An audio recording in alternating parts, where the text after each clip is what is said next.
the Friday edition. Mr. Irrelevant, I'm Alex Strouf with you from the Gruber Law Office's One Call. That's all studio at the Avenue in downtown Milwaukee. Josh DiMaggio is off today, so it is just me and Will. Just two couple of guys. What do you think happened to him? You think he got like a paper cut? Wow. Something like that? Wow. I actually know why he's off, but I don't really understand I do too. He just has to watch his dog? Something like that. Can't dogs be alone You for know, a while? he's got to hold it down, hold down the fort. Sure. I respect that. Yeah. I can't fault him for that. You just blamed him for having a paper cut 30 seconds ago. Joke. Oh, excuse me. Can't make any jokes anymore? Yeah, no, we're anti-joke. God forbid a guy makes a joke to kick off the show. God forbid. Good to be with you. We'll talk a little Packers today. We will get to college basketball because Sunday is Selection Sunday. The next time we talk, we will have a bracket, which excites me. If you've watched this show for a while, as you know, it's my favorite time of the year. It's my favorite tournament, favorite playoff style. And very excited for Selection Sunday, which we will get to a bit later in the show. And then, Will, what are we doing to end the show? I'm just gonna kind of roll through some of the things I've bookmarked on Twitter this week, and I don't know, just some other developments. It's Friday. Figured we could get a little weird. All right, I'm down with that. That's okay. Yeah, that's great. I love that. We have some debates blowing up on social media that I know we disagree on, so we can hash that out, among other things. All right, I look forward to it. All right, we've got Levi, we've got FMJ, we've got Love and Football joining us early in the YouTube chat. Thanks for being here. Let's roll. Let's talk about Javon Hargrave, the big free agent signing for the Packers from a couple of days ago. The defensive tackle who has appeared in 2 Super Bowls for the Eagles and the 49ers. Hasn't won a Super Bowl, but he's appeared in 2 of them. Is 33 years old, and he is the Packers' new star defensive tackle. Couple of things on this signing. Number one, it was an obvious one for Green Bay. It was a guy who was in division, who we knew was going to be released due to cap implications and would be available. And the Packers needed to elevate their help inside, especially after trading Colby Wooden. And I said this kind of all week after the Colby Wooden trade to bring in Zaire Franklin for Green Bay. Colby Wooden is a fine player. He is a replaceable player. But in order to replace a replaceable player, you need somebody to replace him. And that's what I was worrying about the first several days of free agency, was that the Packers hadn't made an effort. Now, obviously, Javon Hargrave was not officially available until Wednesday, and it only took about an hour after the new league year began for the Packers to lock him in. But so the Colby Wooden thing, you've got your replacement, great. Rashan Gary is out. And I just want to look at the defensive line as a whole when we talk about Hargrave. I believe the defensive line has been marginally upgraded as a whole, right? Micah Parsons is a star. He's one of, if not the best pass rusher in football. He's a star. When he returns, that's great. But the rest of the pieces, I think you still kind of go, okay, let's wait and see on. Devontae Wyatt's coming back from a leg injury. Javon Hargrave is 33 years old. His best seasons of his career were several years ago under Jonathan Gannon, but still several years ago. He's not getting any younger. He's 33. And you assume, at least as of this moment, that Lucas Van Ness is your other defensive end, depending on how this defense works. They might be outside linebackers if they go to a 3-4. I guess it's certainly a wait and see thing, but I guess I'm a little underwhelmed by what they have. I think Javon Hargrave is an upgrade without Rashan Gary. I view Lucas Van Ness as a much higher effort guy than Rashan Gary was. I like what Devontae Wyatt's done, and Micah Parsons is obviously a star. But the things I'm struggling with to really get excited about the Javon Hargrave signing is, number one, we know nothing about Jonathan Gannon. He hasn't talked to the media. We don't know what kind of scheme they'll run. They don't know what their we don't know what their base defense will be.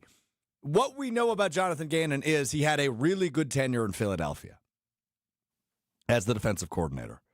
That led to his opportunity to be a head coach in Arizona for several years. And that didn't go well. I like the hire because he's been around the block. I wanted a failed head coach. We talk about all these things, but we know nothing about him or what the defense will be. So on paper, yes, the Javon Hargrave move is a good one.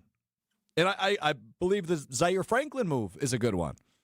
But this is much more a 2026 move both of those moves, than they are 2027 or 2028 moves.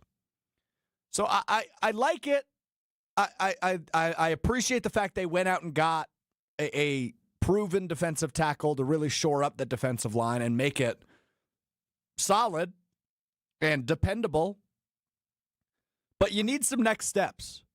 And I don't love that term, but you need to see Devontae Wyatt get to another level here on his fifth-year option. It's the final year of Lucas Van Ness's contract coming up in 2026. You need to see him make that development, or you need to see it from those guys that are unproven and you didn't see a lot out of in 2025 in the Baron Sorrells of the world, in the Colin Olivers of the world. I'm just curious to see how this defensive line kind of evolves and what really we should expect out of this group, because it's not very deep still. But I guess in your top four, you feel good enough if it is, a 4-3 in Parsons, Hargrave, Wyatt, and Van Ness. So that's kind of where I'm at. I like the move. I'm not going to start doing backflips, though, and act like this wins the Packers the Super Bowl, Will. A couple of things. One, Javon Hargrave, the two best years of his career came in Philadelphia under Jonathan Gannon.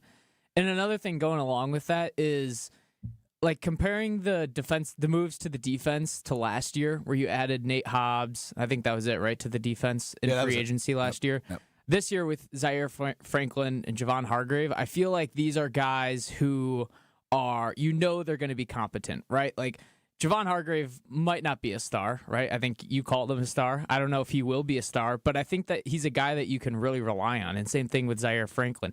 It's not a guy like Nate Hobbs who you have such high hopes for, but at the end of the day, when they first signed him, like the day that Goody made that signing, everyone's still, like, the jury was still out on Nate Hobbs. Like, he wasn't really a proven corner at the time.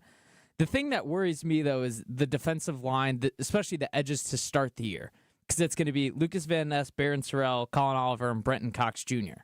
That's not going to generate a lot of pressure, and from the inside, it's also going to be tough to generate pressure, and then you're basically just kind of relying on Jordan Love with an offensive line that, again, has a lot of question marks around it. Yeah, and I'll get to the offensive line because I think I'm less worried than a lot of people on the offensive line. I'm not worried by any means about the defensive line. Like, the word I used was dependable. I think they're more dependable than they were a year ago. To your point on Hargrave, he's really solid. He's a good player, and has proven it for a long time. The veteran aspect of it, too, I think, like, with all the times that the Packers, I'm not even trying to be mean, blew games last year, having a guy like Javon Hargrave is huge. And also, like, I know I said the defensive ends, like, to start the year weren't going to be very competent, but Lucas Van Ness improved a lot from the previous year, and especially when he was playing on the opposite side of Micah Parsons, was miles better than Rashan Gary at times, especially towards the end of the year. Totally, yeah, I'm with you on that. And especially in a year, I guess it's not a prove-it deal, but it's a prove-it year for him, a contract year.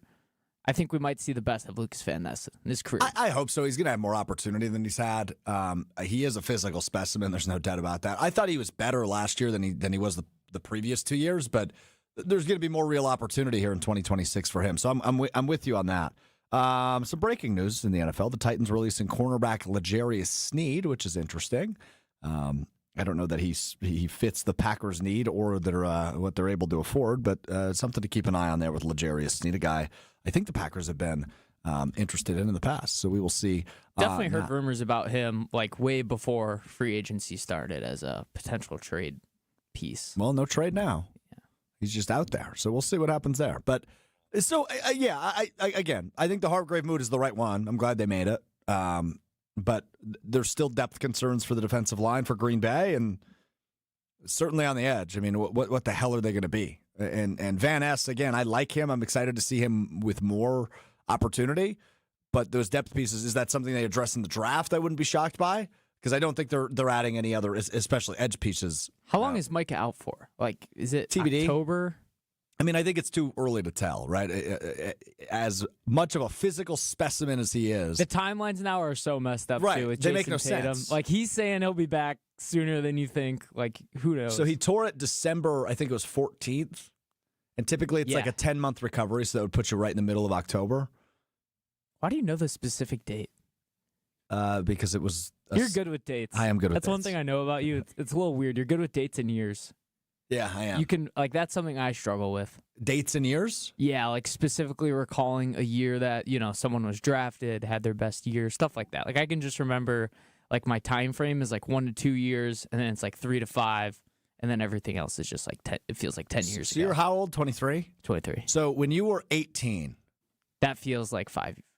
well, it was 5 years ago. Okay. 23 minus 18 equals 5. It's really stupid. It's really dumb. I was right, though. You were. It feels like 5 years I'm ago. going to guess I know the year because that's when I graduated high school. It was like 2020, 2021. When did you graduate high school? 2021. Oh, my God. That's the year I graduated college. Unk. That's why I keep frame-mogging you. Oh, we're not going back to this. I still don't know what that means, by the way. I've tried to figure it out the last 2 days since you ended the show with it on Wednesday. I think once you find out. I got nothing on frame mogging. We'll be more motivated in the weight room once you find out because you'll want to frame mog. Okay. Levi chimes in, says, Strouf, I'm very good at remembering people's birthdays. Will's is December 20th, Levi. Write it down. Chef Ed chimes in. Strouf, they're saying game 5, so that would be early October. I don't know who they are, but if it's game 5, that makes sense. It's early October. Yeah, he misses about a quarter of the season. And that's all you hope for, and he can come back and probably on a little bit of a snap count early, but works his way back and hopefully gets back up to that beast level that we got to witness for a large chunk of last season when Micah Parsons was still in the Defensive Player of the Year conversation alongside Myles Garrett. It was fun to see their back and forth at the Super Bowl when Micah said he's chasing down Myles Garrett's record. And it's like, dude, you're going to miss probably 4 or 5, 6 games. How are you going to chase down his record? But that'd be, how many sacks a game would he have to have? Like 3? Yeah. On average? By the way, is your birthday December 7th? That's correct, yes. Oh, wow. That's correct. Yep. Pearl Harbor. Maybe I just remember that because you're a birthday guy, but that's one of the... You think I'm a birthday guy? Yeah, you're definitely a birthday guy. Okay. Big birthday guy. I mean, I just like having excuses to celebrate. Not even necessarily me. As we know about me, as we've come to learn on the show, if I have you. Well, no. Well, yes, but not what I was going to say. If I have an excuse to drink a pop, I'll probably be there. Mm-hmm. You know, that's just accurate. Yeah. Yeah. So we're going to do the protein espresso martini from Buffalo Wild Wings. So I'll try it. I said on Wednesday I wouldn't. I think I want to try it. I like buffalo flavored things. I do too, but buffalo flavored coffee doesn't make any sense, Will. That's why I want to try it. All right, we could try it. I've tried a lot of buffalo things. That's one that's still on the checklist that hasn't been checked off yet. Okay. What other buffalo things? Like buffalo chicken dip, buffalo chicken sandwich, buffalo chicken wrap. Sure. Got a lot of buffalo chick.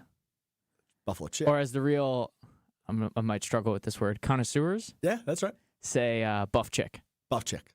Yeah. You just wanted to say buff chick. Yeah. Well, okay.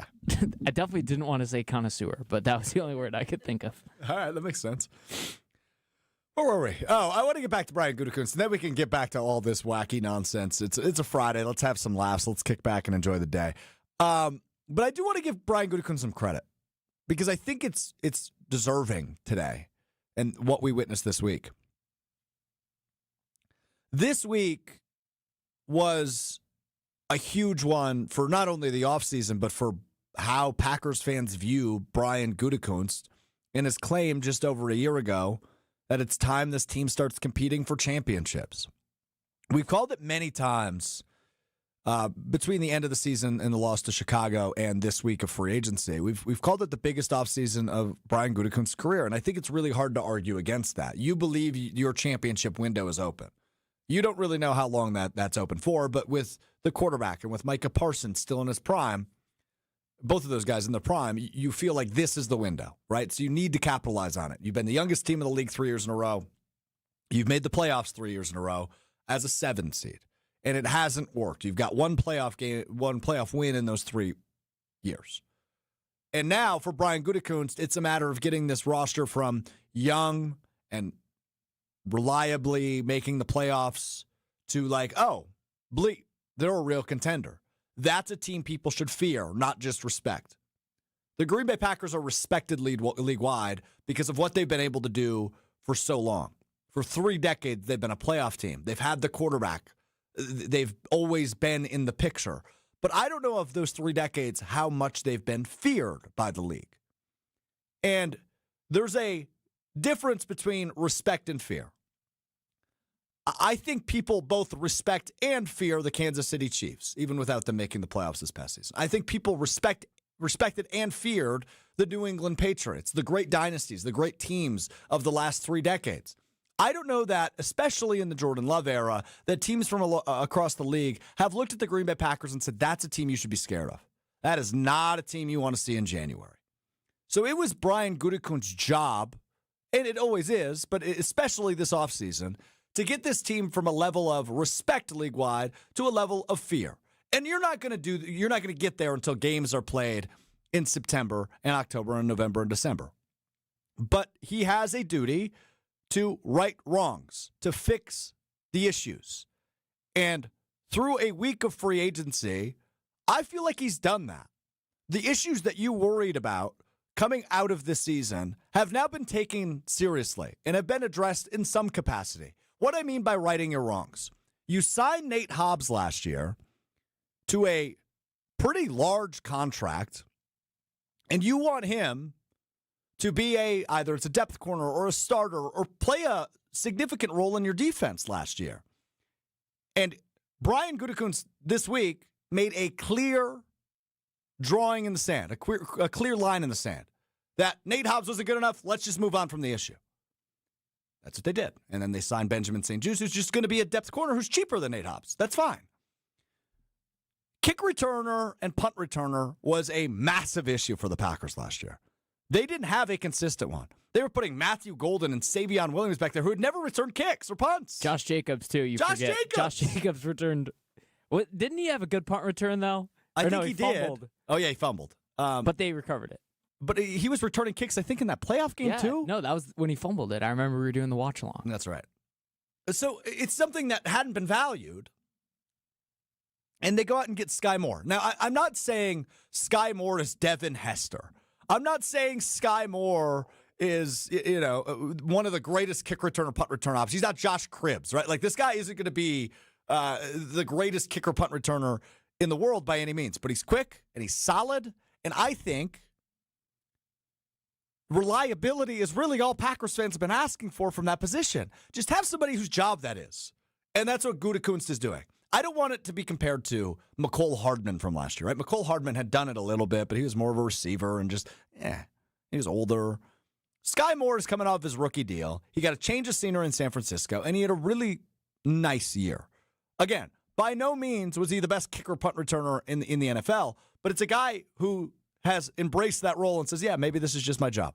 Probably not going to cut it as a top 4 receiver in Green Bay. Why don't you come be the kick and punt returner? And they got him on $2 million for a year. That's righting a wrong, in my eyes, by Brian Gutekunst. Elton Jenkins playing center didn't work. So they moved Sean Ryan over there, and it did, and he got rewarded for it. They locked him up long-term. That's your center of the future. And obviously, Javon Hargrave, who we just spent some time on, defensive tackle, they couldn't stop the run, especially after Devontae Wyatt went out. So to bring in a guy who's been reliable and has had some really high highs in the National Football League and is a veteran, he's 33 years old, that's an upgrade. That's a signal that, hey, maybe I didn't do enough to put this defensive line in the right position last year. So all in all, to say all of this, I believe Brian Gutekunst does deserve credit for what he's done this week. The work's not done by any means. There's still the draft. There's still the offseason before we get to week 1 and play the game that they'll play. But this week does deserve credit. He righted his wrongs by moving on from Rashan Gary and Nate Hobbs and Elton Jenkins and upgraded some positions. Zaire Franklin should probably be viewed as a slight upgrade over Quay Walker. And again, another veteran, guy who's going to turn 30 years old in July. You're not going to be the youngest team in the league. In fact, you might actually be closer to you won't be the oldest team in the league, but you might be on that half of the league. Javon Hargrave is the first player that they've signed over 30, I think. Besides specialists, he's the only one on the roster that's over 30 years old. Yeah. Because they got rid of Zane Anderson, who was over 30. And I don't even know if he counts. And I believe Elton Jenkins will turn 30 as well this year. But Zaire Franklin's going to turn 30 in July, so before they play a game. Javon Hargrave, as you mentioned, is 33 years old. I don't know how old Benjamin St. Juste is. I think he's 29. Sounds right. So this is good. This is good stuff. And again, I'm not saying signing Benjamin St. Juste and Sky Moore makes you a feared team by any means, but Brian Gutekunst is making measurable moves that can get you closer to that. If you have an effective punt return game, If your defensive line can stop Derrick Henry from running from New York City to Los Angeles like he did in Week 17, those are all good things. So that's something that I believe should be said this week, and I don't think anybody's given him enough credit for these moves. Now, again, the work's not done. I'm not sitting here and pounding the table and saying, well, Brian Gutekunst just locked up the Lombardi for 2026. They're going to be a playoff team. They'll be in the mix. Can Jordan Love elevate to that level? Can Matt LaFleur get back on track with game management and decision-making? And can this defense under Jonathan Gannon in year one become a feared defense? Because to me, as a Packers fan, I feel like they've got dudes at every level. And we felt this way last year. But I feel like with Parsons and Hargrave, got some dudes on the line. The linebacker room. We'll see if Franklin can get back to form from 2 years ago when he led the league in tackles. Edgerrin Cooper's entering year 3. It's a big year for him. And in the back end, you feel great about Xavier McKinney. I feel great about Evan Williams, who I think was an unsung hero for the Packers in 25. Javon Bullard's been awesome in the slot for them. You feel good about them at every level. So props to Goody. We will see on some other things. There's still uncertainty. Of course there is. It's March. Of course there's uncertainty. The punt returner thing is so fascinating to me because the amount of times we saw the returner misjudge a punt and they were downed inside the 5 instead of getting a touchback or vice versa was alarming. Alarming. And that stuff starts to add up. It does. And it did. And ultimately, special teams kind of ruined their season in Chicago. Yeah. And that guy's still on the roster, but Lucas Haversek is still on the roster as well, so I just imagine there will be a record. He's got the record. Yeah, People that's true. forget. Longest kick in Packers history. Talked about it on the morning show a little bit, but do you think they will have a true kicking competition this year? Because remember, they said they were going to give everyone a fair shot and then just kind of gave it to McManus anyway. Yeah, and then he was injured, and then obviously Haversek got his record that I honestly forgot about. That's going to be a forgettable piece of Packers history. It's going to be trivia. But what messed them up was when McManus... So it was like in between when he tried coming back, Haversek broke the record, and then McManus came back too soon after being hurt, I think. Yeah, I think so too. And then that was when he started to decline. That's selfish. Yeah. By the way, I believe they have to release him today or cut him by today, or else they have to pay him $1 million. Who's that? McManus. Oh, they're not going to cut him. Today's the deadline. They're not going to cut him. No. They'll bring it to camp. And Haversek, as I mentioned, is still on the roster, so they'll have a competition. And I think it'll be a true competition to answer your question. I think especially, I don't know. I think everything is, well, first off, there's a new special teams coordinator. And that's the guy who's ultimately going to make the call. Matt LaFleur will obviously have input, but I think the special teams coordinator, it's his job, right? You are in charge of the special teams. As long as somebody from what did I say? Oh, the McVay tree or the Shanahan tree is not in charge of special teams. They might be okay. They might be okay. Historically, everybody is so bad from that tree of coaching and handling special teams. Yeah. So certainly a focus on special teams, which is good. But we will see. We will see on that. One more piece of NFL news: Kyler Murray is officially a Minnesota Viking. Shocking to nobody. That was expected when the Cardinals announced they would release him. The former number 1 overall pick goes from Arizona, where it just never really worked out for him. And now comes to the NFC North. He will likely be the new quarterback in Minnesota. Will compete with J.J. McCarthy this offseason. That now means if Kyler Murray does win that starting job, every team in the NFC North has a number 1 overall pick. The Lions, Jared Goff. The Bears, Caleb Williams. The Vikings, Kyler Murray. Except the Green Bay Packers. And frankly, I think he's the best quarterback in the NFC North. So just a fascinating little tidbit for you. You're looking at me like you're going to disagree, which is fine. I'm not disagreeing. I just think... obviously, they're all better than Kyler Murray, as he's been thus far. I think we can all agree on that. He would be number 4 in the power rankings. But who knows? I think he fits the mold of Kevin O'Connell's band of misfit toy quarterbacks. It's just guys that have the talent. We've seen it. They were drafted as highly touted prospects and then just weren't efficient. Yeah. And I think he exactly lives up to that. The interesting thing is that I don't think Kevin O'Connell has had a real mobile quarterback because he's had who? Kirk Cousins, Sam Darnold, and then J.J. McCarthy this year, who was anything but mobile, including moving the ball down the field. That's correct. Daniel Jones was the backup, wasn't he? Yeah. He can move a little bit. Maybe not anymore. Yeah, we'll see. But Kevin O'Connell just has that touch of greatness to the quarterback. It's incredible. He's a great coach. And I think that's why it feels you're going to yell at me for what I'm about to say. it feels a little comedic to say a 5'10" guy is the adult in the room. But Kyler Murray's an adult in that room. And that's what they so desperately lacked last year. J.J. McCarthy's not much taller, to be fair. How tall is J.J.? Any guesses? I think he's like 6'1". But I also don't think Kyler Murray is 5'10", though. No, he is.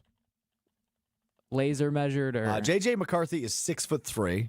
Kyler Murray height. I don't know about that. 5'10". They also got to make sure he's not playing as much Call of Duty. Is he still doing that? Is that over and done with? I think, well, I don't think he like streams anymore or makes it public because it became such a big thing. But definitely something to consider with Kyler Murray is the Call of Duty is a distraction. I also saw a lot of people were saying he should go back to play baseball, and the Oakland Athletics said they would take him back with open arms, obviously. Obviously, yeah. I don't think that'll happen. It's interesting, though, because I feel like there was times last year where the Vikings were just a quarterback away from being another like 11-win team in the NFC North. That's what it felt like to me. I mean, you put him with Kevin O'Connell. He's got weapons, Jordan Addison, Justin Jefferson. And that defense is going to be pretty good with Brian Flores always. What was the best division of football last year? The NFC West? Yeah, right? Seahawks, Niners, Rams. 3 teams in the playoffs, yeah. I'm trying to think of what other, like AFC West, we talked about this before last season, and I feel the same way now. I think I'm buying into the Raiders. It's kind of a side note. I'm kind of starting to as well because I also am thinking about the possibility of them signing Kirk Cousins to back up Mendoza or to start the year and then have Mendoza come in. Take over, right? I don't know if I'm just, listening to you too much. You might be. But I've also heard like the Linderbaum thing is a huge signing. It's a because big-time signing. As a rookie quarterback, you have to look at all of like the slides and the protections and like identifying the mic. And apparently like Linderbaum's very good at that, and Mendoza would not have to worry about that. So NFC West, we assume will be very good again. NFC North is going to be good. We don't know about the substation. Oh, and yeah. Okay. If that continues to become a problem. I mean, it's real. Break this down for me, because apparently I'm not as in the loop on this as you are. So I've heard about it. Directly next to the 49ers practice facility, there is like an electrical substation, I think. I could not tell you what that means or what it does. That's good. But people have made the theory that it is a contributing factor to all the injuries they've had last year, because it's just an alarming amount of guys who have gone on the IR. So they need to move their facilities. Yes, which is also funny because I think they play like an hour away from their stadium. They do, yeah. Or from their training facility, yeah. And it concerns me that Mike Evans, of all people, too, is going to be playing there this year. Who's been a little injury-riddled the last few years, no doubt. Okay. So maybe not San Francisco, and probably not Arizona, but the Rams and Seahawks will be back in there. NFC North's going to be good again. But also, who knows about Kyler Murray? Like, people thought that KOC was going to have that touch on J.J. McCarthy, who is mostly just a handoff quarterback in college, and so far is not. Here's what I struggle with J.J. is I just think he's young, and they're already giving up on him, which is fine. Well, move on from the problem early. Maybe they're just trying to motivate 9. What if 9's just not coming out enough, and they're just trying to bring back 9? Perma 9. Perma 9. Oh, I like that. Yeah, Nicely there we done. go. Nicely done. No, Kyler Murray will be the starter. And that seems like a reinvention project that could work. But also, dude, I've got so much stock in Kyler Murray. I've been on the. Didn't I pick him as like my underdog MVP this year? I'm big on it. I like Kyler Murray. You own a lot of Kyler Murray stock. I do. Have you sold it yet? Not yet. I'm going to hang on for one more year. Have you said that, or did we strike it from the record? No, I'll say that right now. Okay. I'm hanging on to my Kyler Murray stock, although he is a Vikings quarterback. So that's that. I also think you bought low. And it's still low? Oh, it's lower. Okay. It's lower. But after Jacoby Brissett broke that's going to be another trivia question, the completions from Jacoby Brissett. That's true. Great point by you. I'm hanging on to the Kyler Murray stock, though, because in that offense, it seems if you're a veteran quarterback, that's got to be one of the best situations in the NFL. And that's why J.J. McCarthy's flat-out stinkiness was a little bit perplexing to me. It's because that's such a comfortable situation to step into. And we'll see with Kyler Murray. If I'm a Packers fan, though, I love this move because no one knows how to stop Kyler Murray like Jonathan Gannon. I liked that. That was your best joke today. Thank you. I liked that. Well done. Detroit will be back. Chicago's good. No argument for me. The thing is everyone's so good and they play each other obviously 2 times a year, so someone's going to be bad. Yeah. But I mean, last year, what was it, 2024? All 14. No. I think the Bears rate. What was that was nice. I like what you did there. Yeah. Was it this year? You're throwing a shot at me? No. I was going to say all 4 teams' records were over 500. Yeah. The Vikings. They beat the Vikings Packers win 9 in weeks. Week 18. Did they win 9 games? Yeah, because they would have had the same record as the Packers had the Packers not tied to Cowboys. That's right. That's right. Yeah. Why are we moving on from 9? Because they won 9 games with Carson Wentz starting like 3 or 4 games. He was horrible. They don't need him. Gene chimes in. He says Strouf needs to sell that Kyler stock ASAP. Not yet. Give me one more year. That's what you said last year. I know. I'm going to say it again next year too. Up, but I probably did maybe say you did that. say I probably did say that. Matthew chimes in. Alex Strouf 2027 40 time prediction 4.67. That's insane. I've heard crazier. No, you haven't. I've been working out though. Frame mogging. I'm working on it. I still don't know what that means, but I'm going to frame mog on some MFers. Sounds real convincing, doesn't it? It just doesn't sound like intimidating. Is it supposed to be? I thought frame mogging wasn't intimidating.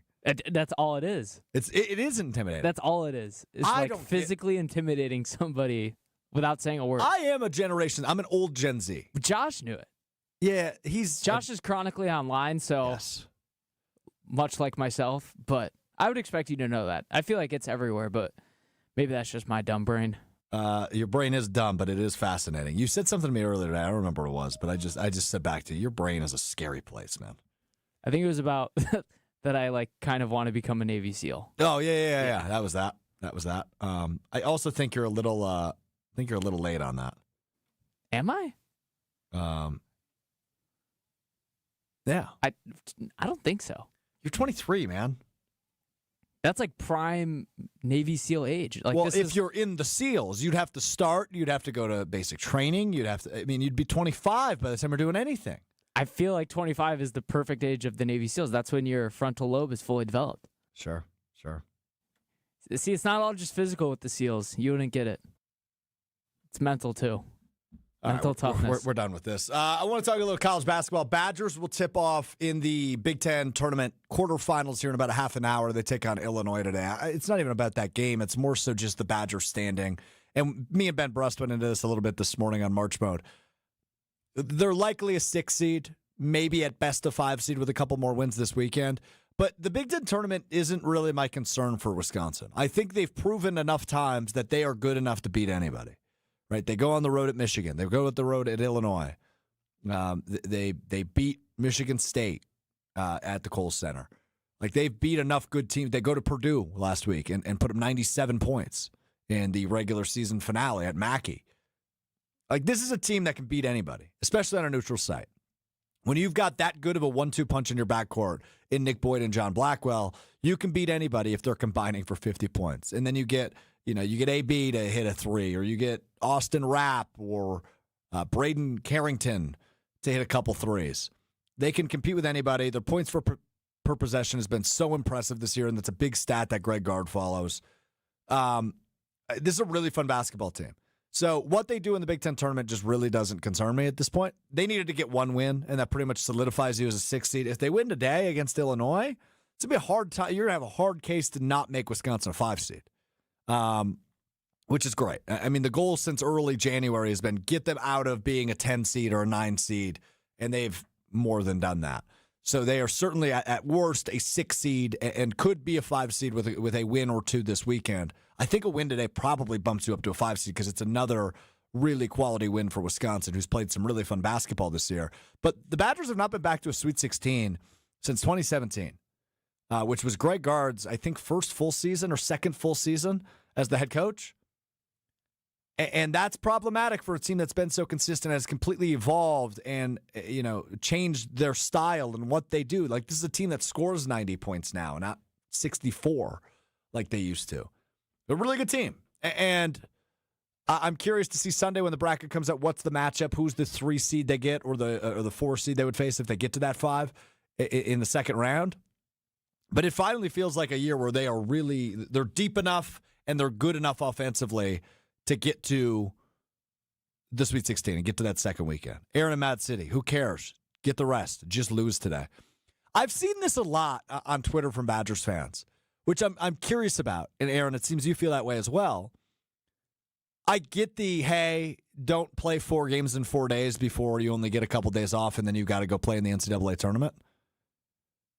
I don't think it really matters. These guys are like prime athletes. They're going to get 4 or 5 days of rest. Especially Florida last year. Like, they went on a massive winning streak at the end of the year, and then that just carried. I mean, you always want to be playing your best ball at the end of the regular season. Of course. And I know this is like technically the conference tournament, but it's not the real tournament. So I would still classify it as the end of the regular season. But I feel like all the best teams in every sport are thriving right at the end of the regular season. Yeah, I don't want them to get boat raced today. Like, if they were to lose to Illinois today, right? Let's say they split the season series.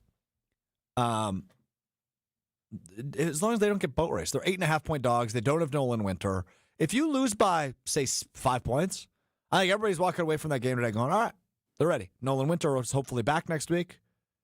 Does it surprise you they're that big an underdog? Yeah, the 8.5 feels disrespectful. 8.5 feels disrespectful. Do you think that's solely on the account of Nolan Winter being out? I think it plays a role. Because Illinois, I know, they like to bang down low. Yeah, they do. And Illinois is one of the best rebounding teams, if not in the Big Ten, in the country. And Nolan Winter is obviously one of your starting forwards. So without him, you lose some rebounding ability. I think it plays a role. I think they'd still be dogs regardless. I think Vegas just views Illinois as one of the better teams, or one of the best teams in the country. Probably top, what would you say, top 12 teams in the country, probably Illinois? Yeah, right around there, 13, 14 maybe. Like, they're probably flirting with a 3 seed. Come Selection Sunday, and today's game might have a slight impact on that. So Aaron chimes in and says, yeah, it's a 5 or 6 seed regardless. You're not really playing for anything. And you're probably right. If you win the entirety of the Big Ten tournament, you're probably a high 5. I don't think you can get to a 4. A win today, I think, gets you over the edge. I think you're a 5 seed if you win today. That's like the only thing that can change. I feel like with Wisconsin, and to be fair, I haven't watched a ton of Wisconsin basketball this year, is that you almost have more confidence against them playing a really good team than like a middle-of-the-road team. Yeah. If that makes any sense. Like, I would be more concerned with them as a 5 seed, like running into just, like, who would a 5 play in the second round? That would be a 6? Yes. Yeah. Like, that matchup would concern me more than them playing like a 2 seed. Like, I feel like they just always rise to the occasions in the big games. Yeah. And then they kind of meddle. That's fair, but the top of the country is so good, man. That's the thing, too, yeah. Because, like, Iowa State is good. It depends on how they do tonight against Arizona, which, by the way, that's Big the game 12 to watch. is loaded. That's the game Final to watch. Four. That's the game to watch today. Is 6 o'clock ESPN. It's Iowa State and Arizona. If Iowa State wins that game, they're probably solidified as a 2 seed. That'd be big because I've seen some stuff floating around about them as a 4 seed. Oh, I don't think so. 3-4. That would. I think they're 3. But like in a region with Iowa State, who, but yeah, if Wisconsin's a 6 and they're a 3, that's second week, or that's the second week or second matchup. In that's any other year, I feel like Iowa State, like with the type of team that they are a 1-2 seed. It's just been a historically good year of college basketball. Like, there's been the stats that have come out. Like, the top 4 teams going into the conference tournament weekend, the past like 6 years, they would all be the number 1 seed based on some stat that I do not know. Yeah, the top of the country is really good, so you want to avoid that 7 seed, which they've done now. But we will see. Maddie chimes in. The hell with that thought process. You play to win. Try and win the Big Ten tourney title. I don't disagree with that, Matt. I mean, that's why you're playing games, right? But I'm not affected by a loss, is what I'm trying to say. I mean, I want them to win today. And then whatever happens tomorrow as Michigan and Ohio State's coming down to the wire here, 4-point game with a minute left. Yeah, jeez. Yeah, they've kept it close. But Ohio State could really use the win. I mean, they're in the tournament. But see, that's like a team to watch out for, though, in March. Like a team that just kind of catches fire out of nowhere down the stretch. Like, they've had some big wins towards the back half of the season, and then they beat Iowa. They had a big win over Purdue a couple weeks ago. Yeah. Or last week, I think that was. Yeah. They beat Wisconsin. I wasn't going to mention that. Sorry, but I mean, they did. I'm just mentioning smoked Wisconsin. That is a reason why Wisconsin should want to win these last couple of games. Those momentum wins. So we'll see. Just want to give you a quick programming update. By the way, you can catch March Mode in the Mr. Irrelevant podcast feed. Nice. Thank you for that. As well as we are going to do a live March Mode Sunday, Selection Sunday. Me, Ben Brust, and I believe Riley Yauk will be running the show for us. We will do it on YouTube, ESPN Madison, ESPN Milwaukee, beginning at 5 o'clock. So if you want to get your bracket selection, reaction, and coverage, you can do so with me and Ben Brust, 5 o'clock Sunday night, right here on YouTube if you're watching us live, or you'll get it in the podcast feed as well if that's how you're listening to us. If you're a podcast listener, not a live viewer, you will be able to get it that night. Sunday night, you'll have Ben Brust and myself's reaction to the entirety of the bracket. We're going to record another one Monday morning, too. We're going to sleep on it, and then we'll kind of talk about some other things. But the big thing we'll talk about Sunday is where Wisconsin is matched up, what their region looks like, and what that first matchup is. And ultimately what seed they get. Because I think there's somewhere between a 5 and a 6, and today will ultimately dictate that. So, all right, there's your college basketball talk. Will, we've got 20 minutes left. I'm just going to give you the floor. You said it's Friday. You're feeling loose. You're feeling wacky. You're feeling fun. I want you to do whatever you want right now. All right. Let's start with this. I got some developments. So I just recently downloaded this app. Uh-oh. It's called Beer Bank. Uh-oh. And so basically what it does is it tracks like your workouts and your movements and everything. And then at the end of the week, it tells you how many sodas it is responsible to have for your health. By sodas, you mean beer, right? Yes. Okay, so you haven't drank all week. No. I'm at 9 right now. But I don't know. What do you think about that? It's a fun little app. Well, here's the issue, is I drink during the week. Yeah, but you can like add and subtract them as you go. I would be negative. I would owe the app beer, probably. Because you're only at 9. You work out every day, don't you? Yeah, it's actually, I don't know how accurate it is, but I feel like 9's kind of low. Well, dude, aren't you going to like a St. Patrick's Day thing? I am. You're gonna have 9 beers tomorrow. You're gonna have 9 beers in 3 hours.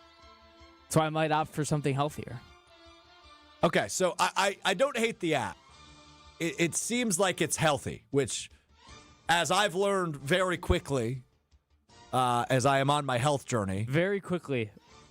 Well, I'm trying to get healthy. What did you tell me and Josh? You were trying to like disregard nutrition the other day. Well, that happens, yeah. But like I'm working out. I'm trying to take a little bit better care of my body. Learning. Yeah, I'm learning. Actively learning. Actively learning. I'm on my health journey. I don't know that this is the route, though, for at least for me. It doesn't sound like it's for me. So all week you've avoided having like a Tuesday beer or a Thursday beer. I often do. I know you often do, but this week you did not do that. Yeah, I did not do that. Or you often avoid it? Or because you'll have a Thursday beer occasionally. Sometimes. I just feel kind of useless sometimes when I have one. I'm like, no, I just don't feel good, right? Okay. Okay, but sometimes you have 3 Thursday beers. I don't know, Will. What do you want me to say here? I don't know. I've had beers with you before during the week, so I'm confused. I often don't. Okay, got it. But you're gearing up for a big weekend. Yeah, no? I don't know how hard I'll go, but because you only have 9 beers. Yeah, I didn't plan on going to this, but I had some friends come in from out of town, so I was like, I guess I'll go. Guess I'll have another St. Patrick's Day. Well, also, why does Milwaukee do the St. Patrick's Day 2 weeks? Well, they do. So they do the Shamrock Shuffle. Yeah. Which they always do the weekend before the St. Patrick's Day Parade. So the St. Patrick's Day Parade is tomorrow in Milwaukee. There's also a lot of like I don't know what like the Irish dancing is, but they're doing that in the market hall right now. Our boy Colin Russo got into that and line dancing and all that. He did all sorts of dancing. There's a guy dressed as the Pope out there. Oh, we should go say what's up. Yeah. Is he a White Sox fan? I don't know. Maybe. Find out. We go find out. Okay, what else you got? I just got this quote from Draymond Green this week. Sometimes parents come up to me and they'd be like, yo, my son played just like you. And I think to myself, like, yo, your son is ass. Huh. So he called himself ass on accident. I guess. Or the way that, like, if a child is playing like him, that's not in the NBA. Sure. Yeah, I mean, it's not like Draymond Green is the sexiest of NBA players. Not at all. In terms of his style. He's rather difficult to watch. Except when he's, like, kicking someone. Or where the sun throwing don't punches. shine. They're throwing punches or talking smack. He's good at that. He has, like, a breaking point that is unlike any other athlete I've ever seen. Yeah. Well, short fuse. Yeah. Short fuse. I would actually argue that it is not a short fuse, but once he gets to that point, he breaks big time. I would argue it's a short fuse. I don't think he has a short fuse. I would argue he does. I wouldn't say it's like Like, I wouldn't say it's easy to get him upset. Has he been suspended more than any NBA player It's a good question. ever? Probably not ever. Who's the guy in the Pistons, though? That guy fights everybody. That's true, he does. Like, every time there's a fight, it's him. He should probably still be suspended from what happened. I'm blanking on it, too, but I know who you're talking about. Because there was that big brawl a few weeks ago. It might even be over a few weeks ago at this point. He fights everybody. That's true. I don't know. Basketball should maybe be more like hockey. Maybe we should allow more fights. I'm just kind of hung up on Draymond Green accidentally calling himself ass. Maybe he's just really self-aware. I don't think he's ass, though. I mean, he's not great. He's just, a lot of people say about Draymond that he's very humble. It's the perfect compliment to, like, who of our generation, might be like, and I don't mean this in looks, I mean this in terms of game, the sexiest NBA player of our generation in Steph Curry. To have a teammate for as long as he has whose game is not so sexy in Draymond Green. It's just they complement each other well. Well, I feel like also, like, if a parent is coming up to Draymond Green, like, think about this way. Like, if you're a parent and your kid, like, isn't good at basketball, you say, hey, look at Draymond Green. Like, he doesn't score a lot of points. He doesn't. Great point. So maybe that's why the parents are coming up to him and saying these things. And I think that's a valid thought from him to think, like, yeah, your son might be ass. That's true. It's true. All right, what else? All right, this has kind of been floating around the internet the past couple days. So you have to pick one of these two groups filled with sporting events, and you can only watch these groups of sporting events for the rest of your life. So in Group A, get ready. Mm-hmm. We have the Masters, okay, MLB playoffs, yep, the college football playoff, okay, and the Stanley Cup playoffs.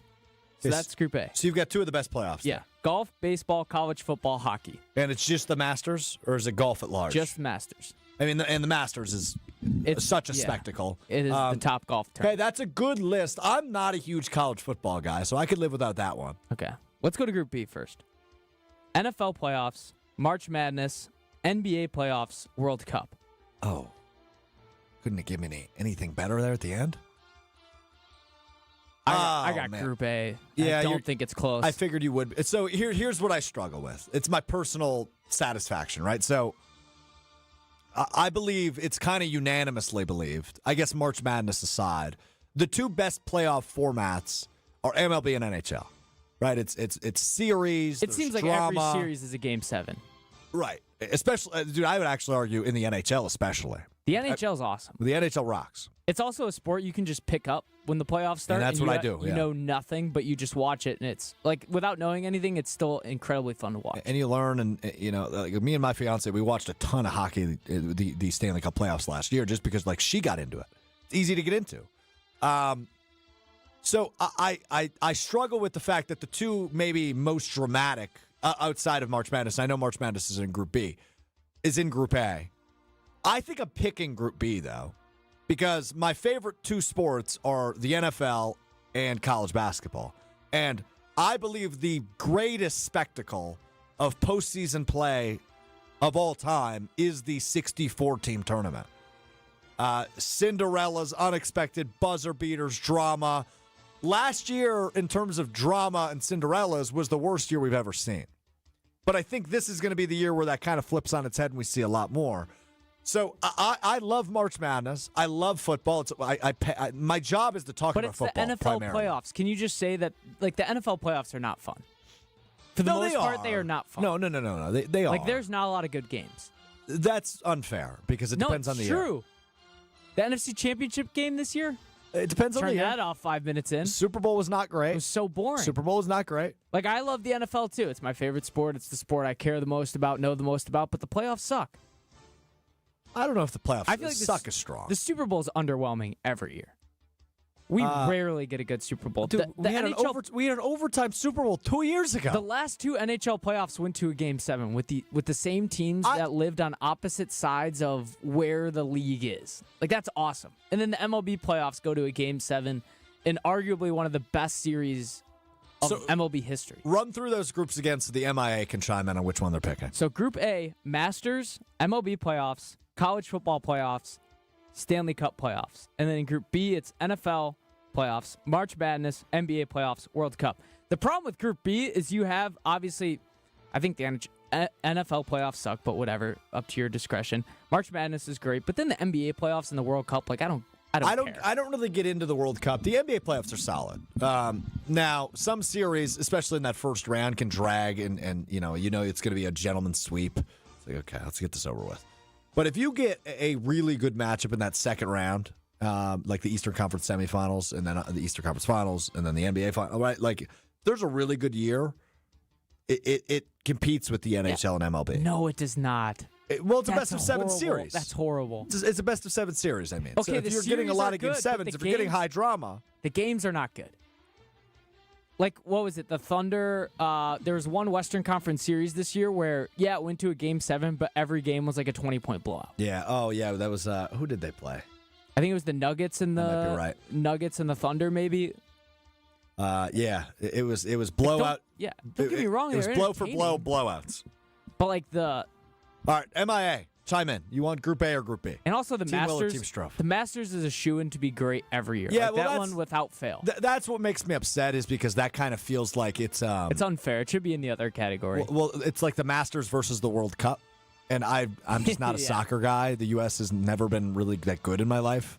Also, the World Cup, kind of boring. Okay, come on.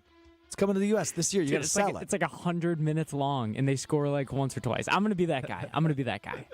I've tried to get into soccer. I cannot. It is so boring. I enjoyed this debate. I'm looking forward to the MIA's response. Group A or Group B. All right, what's next? All right, so this is a weird rule in the NHL that I just learned about recently. Where do you find this stuff? Don't worry about it. So if the officials don't show up to an NHL game for whatever reason, and nobody can agree on replacement referees, both teams just pick a player. The player from the home team acts as a referee, while the visiting player gets to be the linesman. And this is like a legitimate NHL rule. So I guess I'm trying to foresee the only reason this would happen. The referees... Blizzard.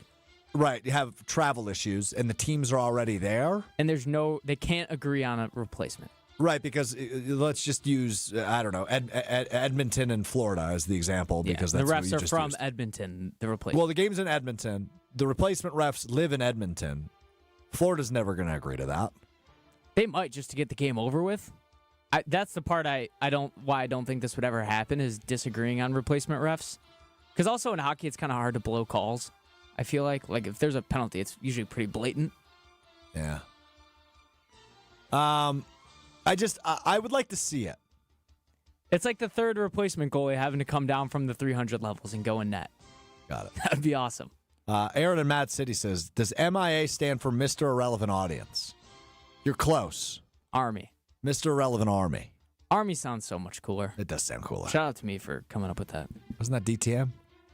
I believe it was your father that came up with that. He started saying it, but I think I was the one that invented it. Got it. Whatever. It's in my lineage. Yeah, that's right. Either way. Sommers gets credit. Mr. Relevant Army is what that is. Okay, I guess I don't care until we see it. That's my response to this. You just don't think that's a cool rule? It's a cool rule, but it'll never happen. This seems like a rule that was made in like the 1940s. And they just haven't amended it. Yeah. Because it's never going to happen. I think there should be more rules like this. They're a multi-billion-dollar corporation. I think they'll be fine. Imagine if this happened in the NFL and like Jair Alexander had to be a referee. That would rock. I don't know why Jair Alexander Because I also don't think the players would know how to referee a game. Probably not. Like, I guess half of the battle in refereeing an NHL game is just knowing how to skate. So I guess they've got that part. There. They've got that part figured out. But having to always watch for like offsides and icing, I feel like that could get a little dicey. Could, with only 2 refs. Yeah. Yeah. All right. Last thing I got. So this one's really stupid. They all have been. So obviously there's been an emergence of AI, right? Like whatever you use, like Claude, ChatGPT, whatever. Yep. Recently discovered that if you go onto the Chipotle app and just go to the chatbot, you can just start asking it questions, and it will answer like any AI. On the Chipotle app? On the Chipotle app. Who discovered this? You? Someone on Twitter did. Okay. Have you tested it? I've not tested it, but as a huge Chipotle fan, I probably should. So you could just be like, hey, what did Aaron Rodgers sign for in New York? Should I try it? Yeah. You have the app already? Is that even a question? So I would say, like, what contract did Aaron Rodgers sign in Pittsburgh or something like that? I don't know how out of date it is. I'm also having trouble finding the actual bot. Okay, so maybe they pulled This might be, yeah. They may have pulled it now that they've been found out. Still funny, though. Chipotle. Right. What can't Chipotle do? All right. Well, that was Will's stuff. I don't know what we're calling this. Will's list. Did you like that? I felt like you didn't enjoy that. I did. I enjoy your brain a lot. Like that. I think that's why you and I have become friends, is because your brain is really messed up. And mine is too, in different ways. I'm not sure what to make of a few of those. The hockey rule, like, what do you want me to say? I just thought it was funny. It is funny. I agree. You don't think it'd be hilarious if two players? Right, but I don't think we can operate in that hypothetical. Why not? Because it'll never happen. Who does the USA play? Canada. Oh, great. That's another thing I forgot to add. All the stuff from the Olympics could be off the table if the USA loses to Canada in baseball tonight. It's a quarterfinal, so I disagree. No. I disagree. Yeah, but it's different. This is America's pastime. Even if this was a semifinal, I'd feel differently. If Canada beats the United States in America's pastime, we can't talk about the Olympics anymore. They're not going to beat them. I hope not. So 8 teams make the next round? They get out of Yeah, there's 8 teams right now. These are the quarterfinals. So we have what left? Canada, United States, Puerto Rico, Venezuela, Mexico, no, Dominican Republic, Italy. Dominican Republic. Korea, maybe? Okay. South Korea. Japan? Japan's in it, yeah. Okay. I think we just named more than 8. No, we named 8. Oh, we did? Yeah. Okay. If South Korea's in it, that's the only one we questioned. I believe they are. Yeah. It's coming down to the wire, hopefully. When does this end? Tuesday? Great question. It's got to end soon. Opening day is, what, week and a half? For the Brewers, it's a week and it's 2 weeks from yesterday. Yeah. But I assume that's not going to be the first game of the season, so I don't know. Yeah. Okay. Well, we'll see. This was good stuff. All right, what we missed. I don't know. I feel like we just covered everything we missed. I'm buying a lot of Florida Gators stock in college basketball. I am too. I think them, Iowa State. I'm selling all my Houston stock. Why is that? I just don't believe in them as a team. I think defense is their calling card, and they're really not that good at defense. I think Iowa State's better at defense. Yeah. They are. Yeah, Duke I'm having a hard time figuring out. And obviously they've got some injuries here in the ACC tournament. They're going to be the number 1 overall seed, but I don't know what to make of them. I'm big on Florida. I'm big on Iowa State. Houston, I'm confused by. Arizona, I like, but they can't shoot they can't shoot the 3. Doesn't matter. They're so good. They're really good. They might be better at defense than Iowa State and Houston. We'll have a good test tonight as Arizona takes on Iowa State. That's the game of the day, man. It's a big one on ESPN tonight. I guess another question, too, is what's a better season for sports? Like right now or late fall when you get... Well, they're the two best. So I love this time of the year because it's a little bit of everything. And it's extra juice this year with the World Baseball Classic. But the fall is the answer because you get middle of the NFL season, middle of the college football. It's the sports equinox time. And you get the World Series in the middle of it, which you just called, I believe, the second best playoff format. So it's probably better in the fall, but I love this time of year because March Madness is my favorite. The only argument I can make for this time of the year is that it's MLB opening day, which is definitely a bigger event than the NBA starting up, which happens in the fall. Yeah, I agree with that. So anyway, all right, we will announce Monday our bracket challenge. I was told we could not announce it today. Rules aren't written. It sounds like you just did. Well, we are doing a bracket challenge. I just can't with the MIA. I just can't give the details as to what that entails yet. I can on Monday though. Are we gonna have a punishment for whoever finishes last between me, you, and Josh? Follow-up question: will that person? I was going to say. I want to say yes because if I lose, I'm getting in line behind you guys to do your punishments first. Or do they all cancel each other out if you lose? Good question. I would like to. We might just need to make it a little bit more realistic than the last two. Though I will do the Napoleon Dynamite. What do you mean realistic? Anytime. It's right out here. I'll do that once, and I told you I will do it once Josh spends a weekend at your house. He's never going to do it. I know he's not. He hates me too much. No, he doesn't. I just don't think he wants to sleep on the futon. Enjoy a terrific weekend of sports. It's going to be an awesome weekend in sports. Really excited to watch a lot of college basketball and the World Baseball Classic, which continues tonight. And we'll reconvene Monday to go over the bracket and all the in-betweens. I'm sure there'll be more Packers news by the time we talk on Monday as well. Will, good job today. Good job stepping in for Joshy. Thanks. You filled the void. We'll be back with you Monday. That's all it is with him. That's true. You filled multiple voids for him today. Well done. We'll be back with you 12:30 Central, ESPN Milwaukee, ESPN Madison on YouTube on Monday. And if you ever miss any of our podcasts, you can find them wherever you get your podcasts. That's Apple Podcasts, Spotify, and, of course, the ESPN Wisconsin app, where Will mentioned it earlier. March Mode drops in there. I recorded a new Weekly Wilde yesterday that's in that feed. You can get all sorts of specials. I listened to Weekly Wilde yesterday, by the way. Did you? What'd you think? It's good. Good. I liked your blunder in like the first 5 seconds. Oh, yeah, there's a blunder right off the top on that one. No doubt. Hey, thanks for listening. Will, I think we got to get a okay, we're running late now, but it's fine. We had a conversation off the air yesterday because you watched Shrek. Did watch Shrek. And then you started This is a great conversation. And then you started did this. And then you're the producer, man. And then I forgot. We started power ranking, well, you did. Animated movies. Yeah. And I think we should start a Mr. Irrelevant podcast feed, Will something. I don't know if it's movies. I don't know if it's pop culture. But like a Tuesday 10-minute pod of you talking about something I think would be brilliant in the Mr. Irrelevant feed. I can review movies, TV shows. Won't go books. We could leave that to Josh. I don't think anyone would care. Although it might be kind of funny if I reviewed a book. But that requires you to read a book. Yeah, which is... I also thought about this the other day. Audiobooks are so dumb. Like, it's basically just watching a movie without any... Well, they're podcasts. It's listening to a podcast. No, because it's a podcast is different. This is like telling a story. Okay, it's not natural. We don't have time. Scripted. We don't have time for this. We'll do it again soon. We'll talk to you on Monday. Peace.